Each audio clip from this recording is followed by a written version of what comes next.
Assalamualaikum warahmatullahi wabarakatuh. Kami dari kelompok 5 mahasiswa program studi Teknik Informatika Sekolah Tinggi Manajemen Informatika dan Komputer STIM Tegal. Sebelumnya perkenalkan, nama saya Bina Fajar Nusantara. Saya Andi Budianto. Saya Asmali Kudri. Pada video kali ini kami akan mereview tugas akhir yang pada kali ini berjudul Perancangan Sistem Pengelolaan Barang Berbasis Desktop pada Perusahaan Dagang Sumber Bangunan. Berdasarkan studi kasus perancangan sistem pengelolaan barang berbasis desktop pada perusahaan dagang sumber bangunan, berikut adalah detail identifikasi masalah, pengumpulan data, analisis kebutuhan pengguna, perancangan model proses, dan analisis kelayakan.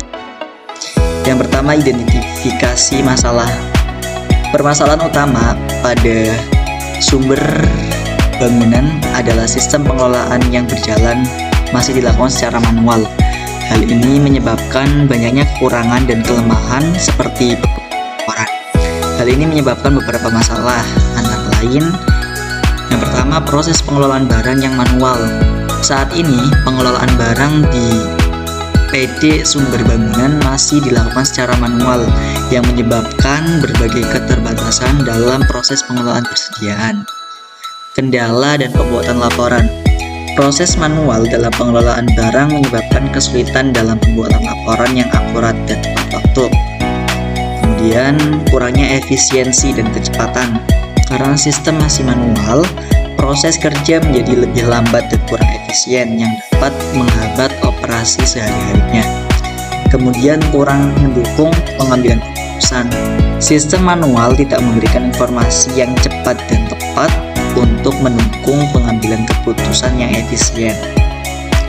Nah, tadi adalah identifikasi masalahnya. Kemudian, proses pengumpulan data. Dalam hal ini, proses pengumpulan data dilakukan oleh berbagai cara. Yang pertama ada observasi.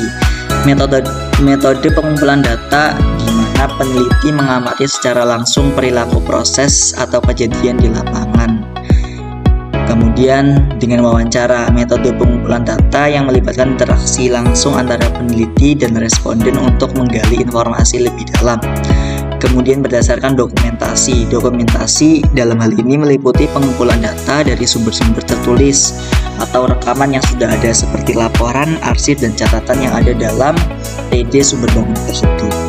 Selanjutnya, analisis kebutuhan pengguna. Kebutuhan fungsional, kemampuan untuk menambah, mengubah, dan menghapus data pelanggan, fasilitas untuk mengelola informasi pemasok, termasuk penambahan dan penghapusan data, memungkinkan pengguna untuk memantau dan mengelola stok barang secara real time. Sistem harus mendukung proses transaksi, pembelian dan penjualan barang dengan efisien, kemampuan untuk menghasilkan laporan terkait penjualan, pembelian, dan persediaan barang. Menerapkan sistem login untuk memastikan hanya pengguna yang berwenang yang dapat mengakses data sensitif.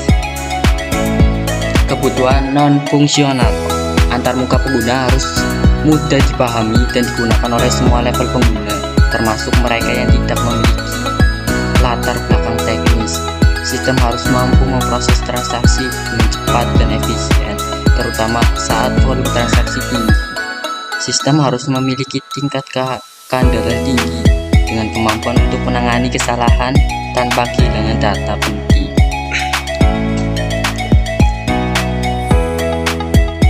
Kemampuan untuk menambah fitur atau kapasitas sistem seiring pertumbuhan perusahaan tanpa memerlukan perubahan besar pada infrastruktur.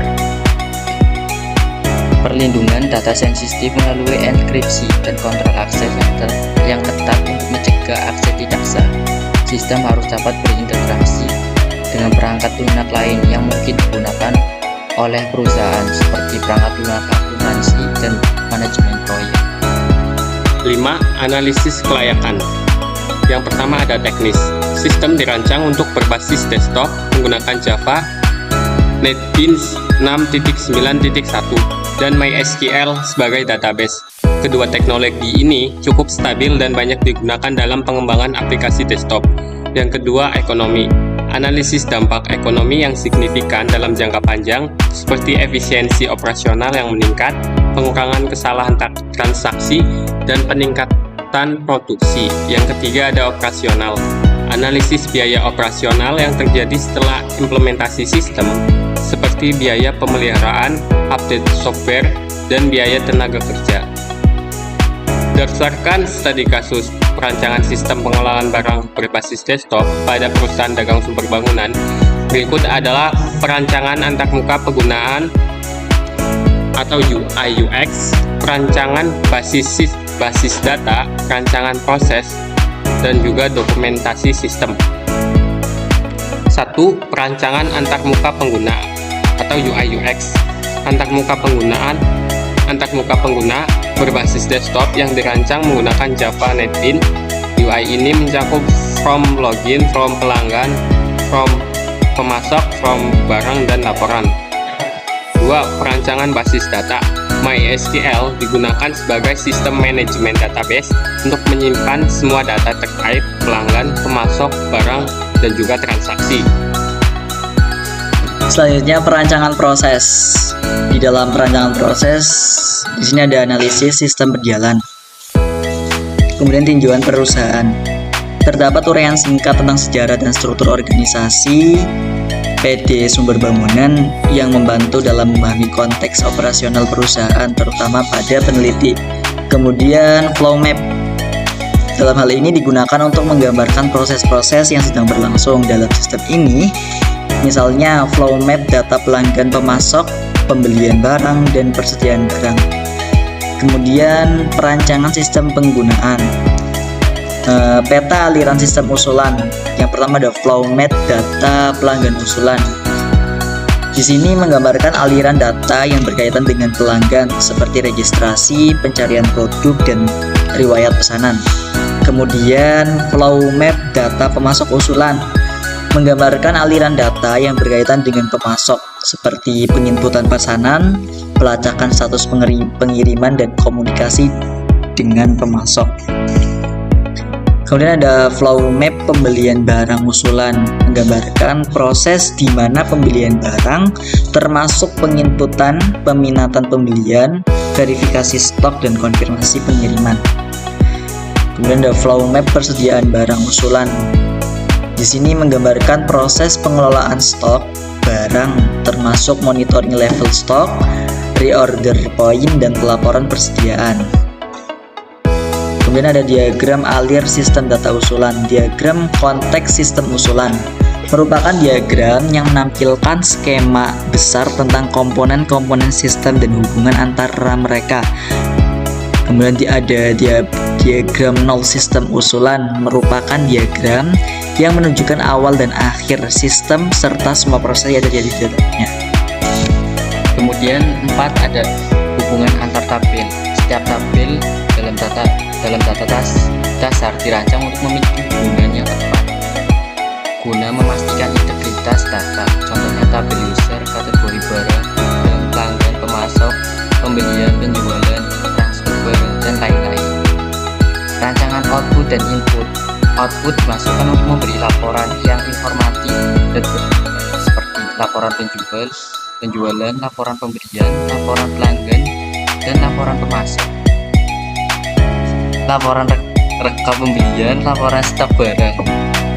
Kemudian ada input, dirancang untuk memfasilitasi penginputan data yang akurat dan cepat seperti formulir masuk, formulir pelanggan, formulir pemasok, formulir pengguna, formulir barang, formulir pembelian, dan formulir penjualan.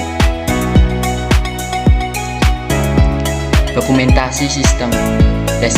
Deskripsi sistematik. Bab 2 landasan teori. Dokumentasi ini membahas dasar-dasar teoritis yang digunakan dalam perancangan sistem informasi, termasuk pengertian sistem, karakteristik sistem, klasifikasi sistem, dan komponen sistem informasi. Analisis dan perancangan terstruktur. Dokumen ini menjelaskan metode dan desain terstruktur yang digunakan seperti ERD, Entity Relationship Diagram, dan Flow Map.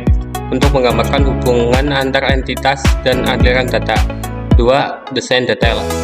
Desain detail terdapat beberapa, seperti flow map sistem usulan. Dokumentasi ini mencakup gambaran alur kerja sistem yang direncanakan, termasuk flow map data pelanggan, pemasok, pembelian barang, dan persediaan barang. Yang kedua ada diagram alir data sistem usulan.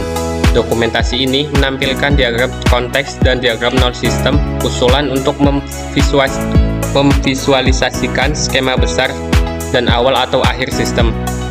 3. Hubungan antar tabel. Dokumentasi ini menjelaskan struktur basis data dengan detail, termasuk tabel pengguna, kategori barang, gudang, pelanggan, pemasok, pembelian, penjualan, transfer barang, dan lain-lain. 4. Output dan input. Dokumentasi ini mencakup desain output dan input yang inklusif, seperti rencana from login, from pelanggan, from pemasok, from user, from barang, from pembelian, from penjualan, dan lain-lain. 5. Implementasi database. Dokumentasi ini menjelaskan rancangan database dengan detail, termasuk tabel-tabel yang digunakan dan field-field yang ada di dalamnya. Kami sampaikan pada review perancangan sistem pengelolaan barang berbasis desktop pada perusahaan dagang sumber bangunan. Sekian, mohon maaf apabila ada kekurangan. Sekian dari kami. Wassalamualaikum warahmatullahi wabarakatuh.